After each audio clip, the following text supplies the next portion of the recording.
Okay, this is the video that shows you how to do part 2 of that tutorial. Remember, the tutorials lined up from 1, which is just a video, and then part 2, part 3, part 4, which take you through all the steps that you need to finally create a map with the correct layers in it that you can use in Field Maps, the mobile app. So the first one here is step 2, which is creating a map for data collection in Field Maps, which of course you have to start off with creating your feature layers, which I'm going to show you here. So we're going to go to content and go to new item. You've done something similar to this before when you made the features for doing the heads up digitizing for the garden map a few assignments ago. It says you could do a polygon layer, but only for extra credit. I'm not asking you to do that. We're just going to do a places point layer and a paths polyline, a line layer. And that's all we have to worry about for this particular exercise. And then you're going to have to throw in a title, and you can give it one of those default categories if you want, but not necessary. And you can throw in a tag and a summary. Anything that will help you figure it out down the road is helpful.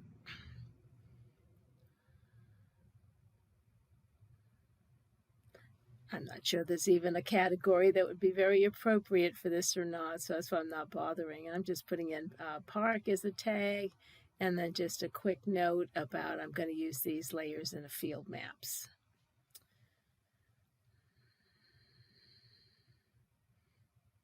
So this creates your feature surface with those 2 layers in it.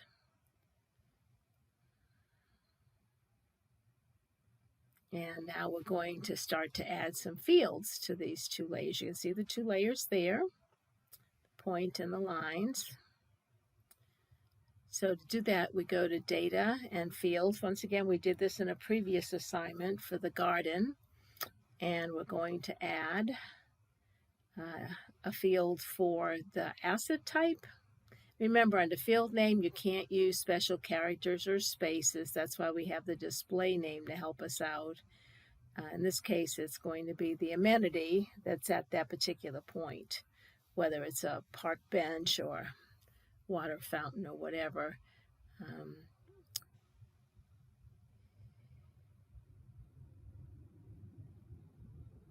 And then the next step they have you do is to create a list of what the possible amenities are. I guess we probably could have added it in other too. You can see I can do it kind of fast here because I've done this a few times, and so they're in my buffer.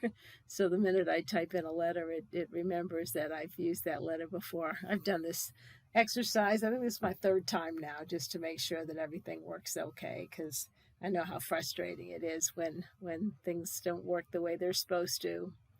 So just going through and adding in all the ones. Now I'm not going to add in the trees because this ends up being some sort of a paint study of whether things need paint or not.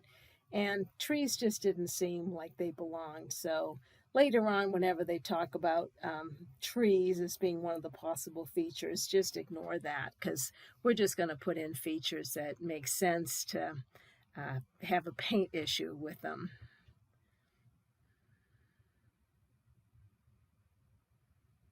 So we end up with about 8 different characteristics from 0 to 7, which comes to a total of 8. The very last one here we're going to throw in is the trash bin.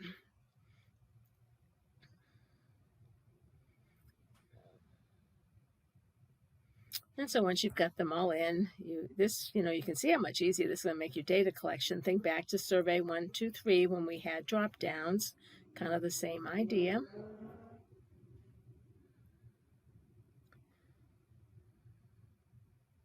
And they did ask that you type in a notes field, which will be just string, giving you 256 characters. So if you have some notes about, you want to say something about the picnic table or the water fountain. And then if you go back to overview and click on places, they said you should check and make sure enable attachments is turned on so you can add photos. So now we're going to add in a field for the paths And this is going to be the type of surface. They put down like amenity type in the directions. That didn't make any sense to me. So even though it's an acid type, I'm changing it to type of surface. That just seems to make more sense. I don't think of whether it's dirt, gravel, or paved as an amenity. So, and once again, they're representing these surfaces with integers.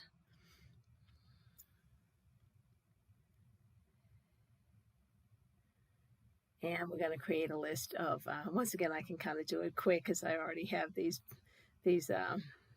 names saved in my buffer of my computer. And so we have dirt, gravel, and paved. Oop, that one must not be there.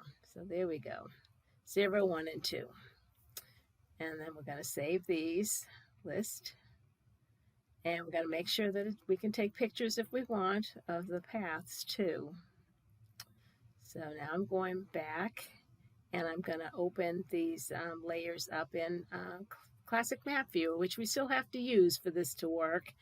It doesn't, I guess eventually maybe the new map viewer will work, but for now we got to use Classic.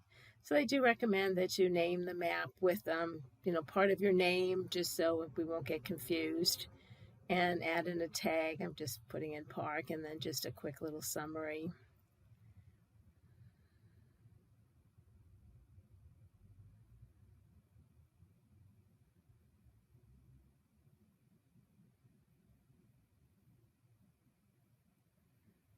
Okay, and then we're going to save our map.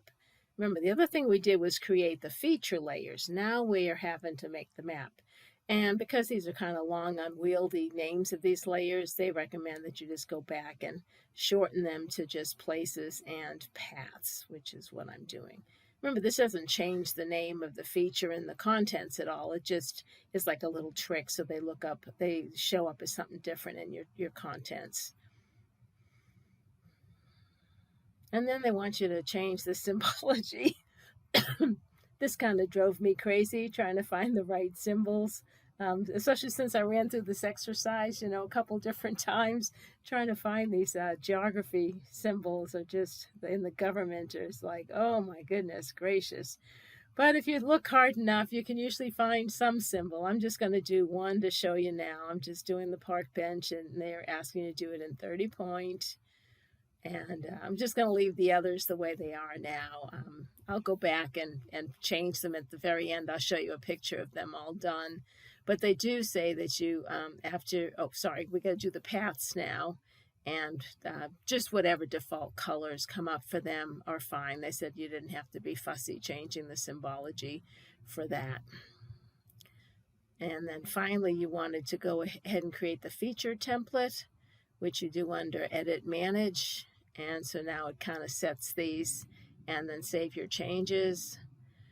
And just so you know,